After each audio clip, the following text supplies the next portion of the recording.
Shalom dan salam sejahtera buat kita semua. Kita satukan hati kita untuk berdoa. Kasih karunia Allah Bapa dan damai serta dari anaknya Yesus Kristus kiranya menyertai dan memberkati kamu sekalian. Amin. Saudara jemaat yang dikasihi oleh Tuhan kita, Yesus Kristus, firman Tuhan yang menjadi renungan harian bagi kita pada hari ini, Sabtu tanggal 1 Oktober 2022, tertulis di Ulangan pasal 33 ayat yang ke-27. Isinya demikian. Allah yang abadi adalah tempat perlindunganmu, dan di bawahmu ada lengan-lengan yang kekal. Ia mengusir musuh dari depanmu dan berfirman, punahkanlah. Demikian firman Tuhan. Saudara jemaat yang dikasihi oleh Tuhan kita Yesus Kristus, bahwa setiap manusia, setiap pribadi pasti memiliki upaya untuk meraih masa depan yang indah di dalam kehidupan masing-masing. Namun, jika setiap manusia berupaya untuk meraih masa indah di hari-hari kehidupannya, kenyataannya tidak semua manusia boleh meraih, apalagi merasakan masa yang indah di dalam kehidupan kita masing-masing. Keindahan hidup cenderung diartikan atau dilihat berhubungan dengan hal-hal duniawi. Apakah itu kuasa, apakah itu kekayaan, kesehatan, dan lain sebagainya yang boleh dilihat dan dirasakan di dalam kehidupan di dunia ini. Ketika manusia memiliki hal tersebut, maka ada banyak orang mengatakan bahwa kehidupannya, masa hidupnya adalah masa yang penuh dengan keindahan. Namun jika dilihat lebih mendalam, bahwa keindahan hidup atau kebahagiaan hidup bukan ditentukan oleh hal-hal duniawi, tetapi adalah sangat ditentukan oleh bagaimana dia menerima Tuhan, atau bagaimana firman Tuhan berada di dalam kehidupannya, bagaimana dia mau dituntun oleh Tuhan. Demikianlah halnya yang dialami oleh Musa ketika dia dipilih dan diberikan Tuhan mandat kepadanya untuk membebaskan umat Israel atau bangsa Israel keluar dari perhambaan Mesir menuju tanah perjanjian.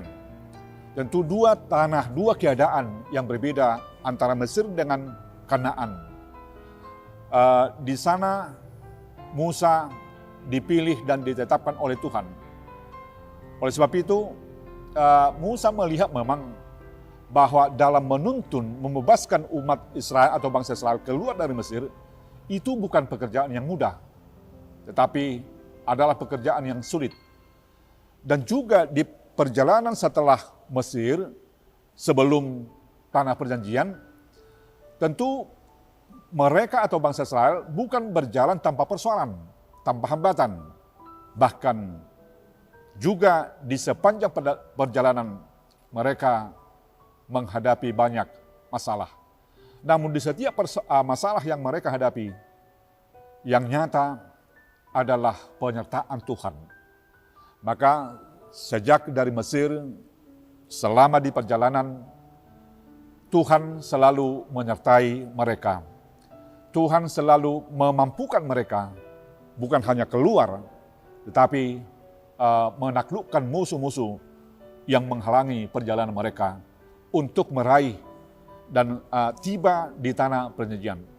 Bapak Ibu jemaat yang dikasihi oleh Tuhan kita Yesus Kristus, Allah yang memilih, Allah yang menyertai, Allah yang memampukan Musa dalam hal membebaskan umatnya Israel, Allah yang menyertai Musa dalam hal menuju masa depan bangsa Israel, adalah juga Allah yang menyertai kita, Allah yang mengutus kita, Allah yang mengingini kita agar boleh hidup seturut dengan apa yang Tuhan kehendaki, merasakan sukacita, dipenuhi dengan kehidupan yang dipenuhi dengan sukacita, atau dipenuhi dengan keadaan yang membuat kita, menjadikan kita selalu mengalami sukacita di dalam kehidupan kita.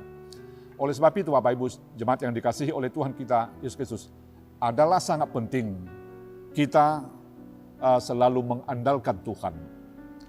Karena Dialah tempat perlindungan kita. Karena Dialah yang menuntun kita, menyertai kita, dan memampukan kita demi hari esok, demi hari yang ditentukan atau dijanjikan oleh Tuhan. Oleh sebab itu, Tuhan berfirman, Tuhan memberkatkan kita untuk memunahkan, menggagalkan, dan menaklukkan kuasa-kuasa yang menghalangi kita. Apakah itu yang berhubungan dengan hal-hal kehidupan duniawi. Tuhan berfirman, Tuhan mengingini kita memenangkan semua perjuangan hidup tersebut. Karena kita adalah di bawah perlindungan Tuhan dan disertai oleh Tuhan. Selamat untuk merasakan penyertaan Tuhan dan selamat untuk meraih hari esok yang dijanjikan oleh Tuhan kepada kita masing-masing. Amin. Kita berdoa. Kembalikan bersyukur kehadirat Tuhan, karena Tuhan telah mengingatkan kami bahwa hidup kami adalah dipandu dan dikuatkan oleh Tuhan untuk meraih kehidupan yang Tuhan janjikan kepada kami masing-masing. Biarlah di setiap perjalanan pekerjaan dan perjalanan hidup kami, penyertaan-Mu semakin kami rasakan, agar itulah menjadi kesempatan buat kami untuk semakin memuliakan nama Tuhan. Dan kami akan Tuhan mampukan, Tuhan jadikan menjadi berkat bagi semua. Kami berdoa Tuhan hanya di dalam anak-Mu Tuhan Yesus Kristus yang menjadi kehidupan kami. Amin. Shalom, Tuhan memberkati kita semua. Horas.